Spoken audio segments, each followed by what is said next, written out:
Welcome back to My Seminary Life. I'm your host, Brandon Knight, and welcome back to Fish FryDays. It's been about 2 years since the last edition of Fish FryDays. For those of you who who don't know what's going on, you're tuning in for the very first time, or you weren't around here 2 years ago.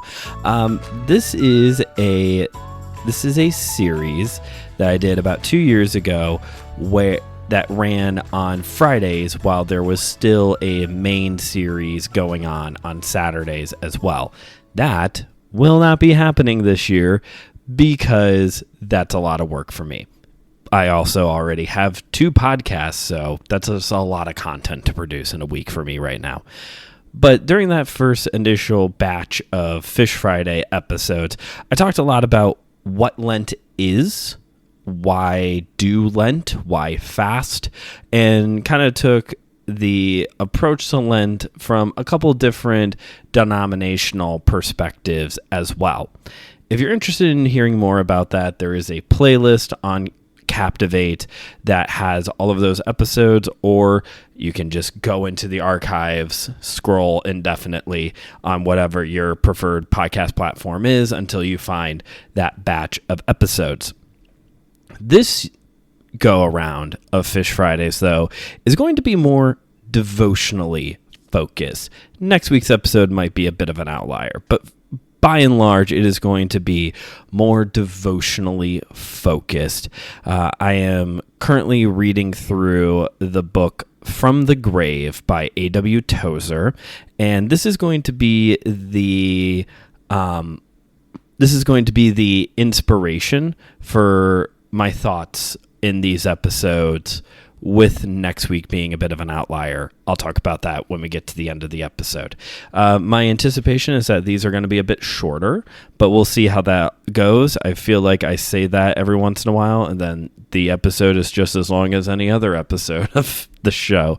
But today we're going to talk about the wilderness of chosen suffering to know God, a sentence that in a lot of contexts would never be said. Basically, these are 3 separate thoughts that I am stringing together as one, as a way for us to start this Lenten journey. Ash Wednesday was just a few days ago. We're very fresh into this 40-day period of fasting, plus Sundays, 40-day period of fasting. And I just want to talk about the wilderness of chosen suffering to know God. But let's break that down, starting first with the wilderness.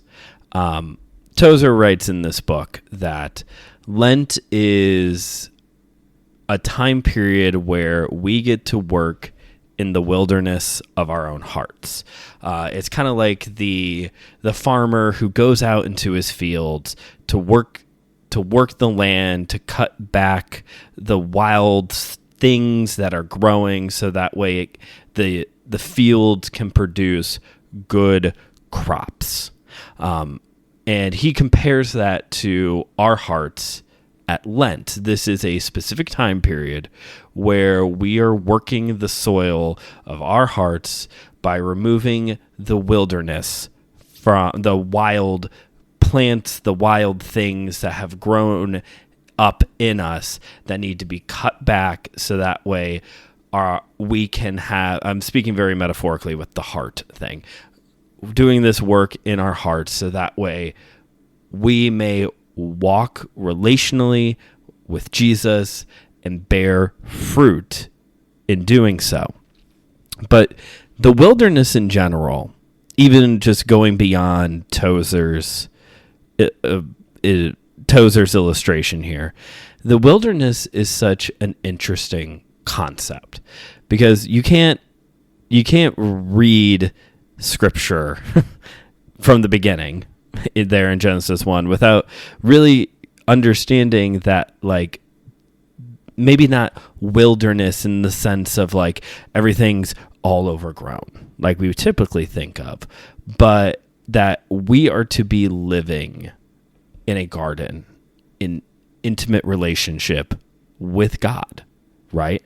This was I don't think it really even matters how literally you want to take Genesis 1 and 2. I think even if it's just whether it literally happened or it's a story, the picture there is humanity and God living together in relationship in a garden.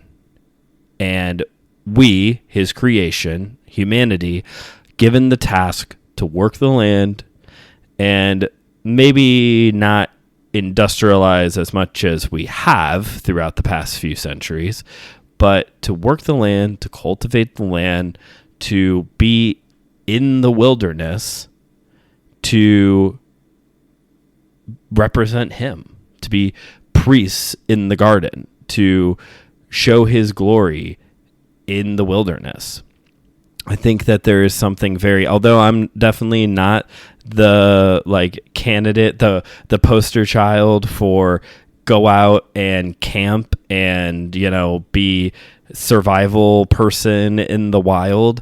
I have been challenged greatly within the past few months, especially after reading a book I read over this past summer, of getting back into nature, getting back into the wild, and kind of a, again, not from a survivalist perspective, but getting back into the wild, reconnecting with God, being relationally focused with him in the garden, among trees, among nature, among the beauty of his creation, but also to put ourselves in places where we are being challenged in the wilderness. Again, not from a survival person standpoint, but working the ground is hard. I live in the Midwest. I have to shovel snow in incredibly cold temperatures. But to not do it begrudgingly, but to work in the wilderness in a way that the wilderness forces us to reach out to God. That to struggle, that toil that we have to go through sometimes in the wilderness, that we can very easily fall into a place of, I am working hard, I am pulling myself up by my bootstraps, or I'm just so discouraged by being here in the wild, where those kinds of moments are moments where we are to reflect back to God. We are supposed to turn back to God and look to him as we struggle, as we toil, as we are challenged by the wilderness. And that takes me to Lent, because when I think Lent, I think wilderness. I don't think, Advent is the happy-go-lucky season of the church calendar, and Pentecost is boring. I'm sorry, I'm not a good Christian. You know this. I'm not a good pastor. I'm not a good Christian. Pentecost is just kind of boring. Christmas is cool. It lasts for 12 days, and that's it. And Epiphany is kind of there. Easter's fun. Easter's cool. But Lent and Advent of the entire church calendar, I think, has the two most distinct purposes and the two most distinct aesthetic, I have a very particular mindset that I'm in during these two periods. And maybe I just need to work on the other ones. Who knows? Maybe I have to force myself to do an entire Pentecost series at some point, but that's a problem for Thursday, Bojack. 2 people got that joke. Anyway, but when I think Lent, that's what I picture. I picture wilderness, in the lectionaries, especially in the Lutheran church and in other, if you follow the church calendar, if I understand correctly, because I've seen it a few times now, the passage that comes up the Sunday right before Lent, it seems to usually be Jesus's temptation in the wilderness. But this isn't a wilderness of overgrown plants and kind of Tozer's talking about, or even what I'm talking about, of cultivating the land in Genesis, but this is like desert, right? This is desert. This is like denial of self. This is, it is desert. I don't know what else to say there. So when I think about entering Lent, I don't necessarily think about entering a jungle or entering like an overgrown garden or working the dirt patch I'm working on in my backyard. Like when I think about Lent and entering the wilderness of Lent, I'm thinking desert. I am imagining dry soil, cracked, sun bearing down. That is the wilderness that I picture as we enter the Lenten season. And maybe that is the kind of wilderness that you picture as well.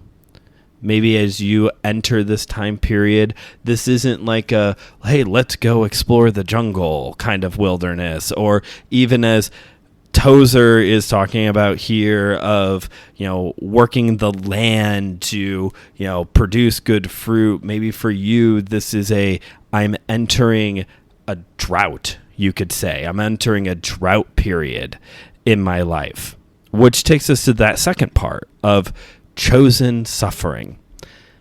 10 times out of 10, people don't choose to suffer. Certain groups of Christians really like the idea of suffering, but most people don't like to suffer. We live, especially here in America, very comfortable lives, very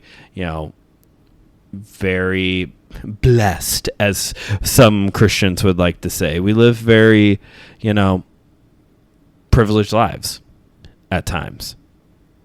For many. All the time. Privileged lives. Lent is a time of chosen suffering. And suffering may be an extreme word there, but it is a time to enter the wilderness. It's not like you're entering the wilderness. You are creating the wilderness.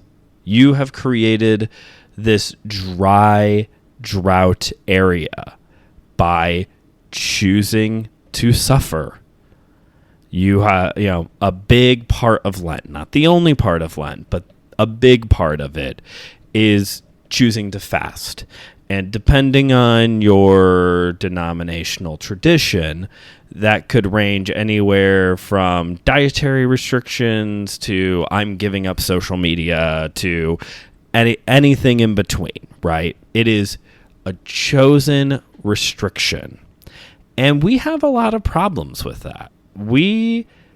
That is very challenging to a lot of us who are so comfortable, who are either so comfortable with our privileged that we confuse that with being blessed, or our theology is so weak and we think that monetary growth is a sign of blessing from God in our life. One or the other, or both. And there's probably cases of both. But this is, I saw this a lot, both during the Lent series and also the series I did on Sabbath, that when it comes to these kinds of disciplines where it is truly a discipline because you are denying yourself something good, typically, especially when it comes to fasting, you are denying yourself something that may not be inherently bad. It might be a very good thing, but it's become an idol in your life, or whatever the case may be, that when it comes to this kind of approach to our faith, there's a lot of pushback against that from other Christians. That, that this kind of like a chosen suffering is unbiblical, it is unnecessary. But the thing that we have to keep in mind when we enter this self-made wilderness of chosen suffering, that we're not doing it just for ourselves. We're not doing it for health and finance reasons alone. We're not doing it because we're sick and tired of everything that's going on X. We're not doing it for those reasons alone. They are the second, third, fourth tier reasons why we choose this suffering. We are choosing this suffering to know God, to put yourself in a situation where you have entered a wilderness and you have chosen to deprive yourself of something good, something you like, something you want. When you do that, and you're doing it with an intentionality, when you do that with an intentionality of desiring God, to be in relationship with Him, you are removing blocks that so often distract us. Good, simple things. It's kind of like this. These good things are like filling up on bread before your main dish shows up. You know what I mean? Like the things that we give up at Lent, this chosen suffering that we take on, is denying ourselves of something good, so that way when that hunger comes, the hunger turns us to God. And that hunger can be literal hunger, it could be existential, it could be emotional, whatever the case may be. When that longing kicks in for that thing that we are denying ourselves, that longing is the trigger that's to redirect us to the Lord, to turn to Him. I have had these moments already in my Lenten fast. I'm doing something very different this year. As I said, you're supposed to give up something good. And you're supposed to, it seems like a lot of times you give up something that is like one thing. I'm giving up more of a concept than I am one specific thing. Consumerism. I am fasting from consumerism. And that's difficult. And I have to give myself grace because I've got to buy groceries. I've got to pay bills, right? But, here in the U.S., as we are living more and more in a time where people who are rich are running everything and doing what they want and doing it in the name of God atrociously. And when we are in a constant state of just buying things, this American capitalistic consumer-driven economy that we live in, there are a lot of times where we are inadvertently or very purposefully financing and enabling these people who are taking advantage of other people. And so it is hard. It is very difficult. It's not just, okay, I'm going to uninstall Facebook, or I'm going to not buy pop for the next 2 months. It's not something just like that. It's not, I'm going to not eat sweets. I have to, in a way, be very reflective all day long. Is it the right thing for me to right now, as I am tired, as I am needing a distraction, to mindlessly scroll on Facebook and have all these ads, targeted sponsored ads, and look at reels and targeted reels and all of this, so that way Zuckerberg can get more money and, enable misinformation, right? So, and then it's not just Facebook. It's, TV. It's all of these different things that have become just so I'm a millennial. So, I need a little sweet treat constantly. So, but do I really need to always go to Dunkin' before I go to work? Not that Dunkin' is evil. Dunkin's not evil. America runs on Dunkin' after all. Starbucks isn't evil either. It tastes good. But you know what I'm saying? Of like, this is a time for me to reflect on what is really what I want. When this hunger comes in, when I am tired, when I'm angry, when I'm anxious, when I'm depressed, when all of these like human emotions start flooding me, and I fill it with scrolling, with coffee, with all these other consumer-driven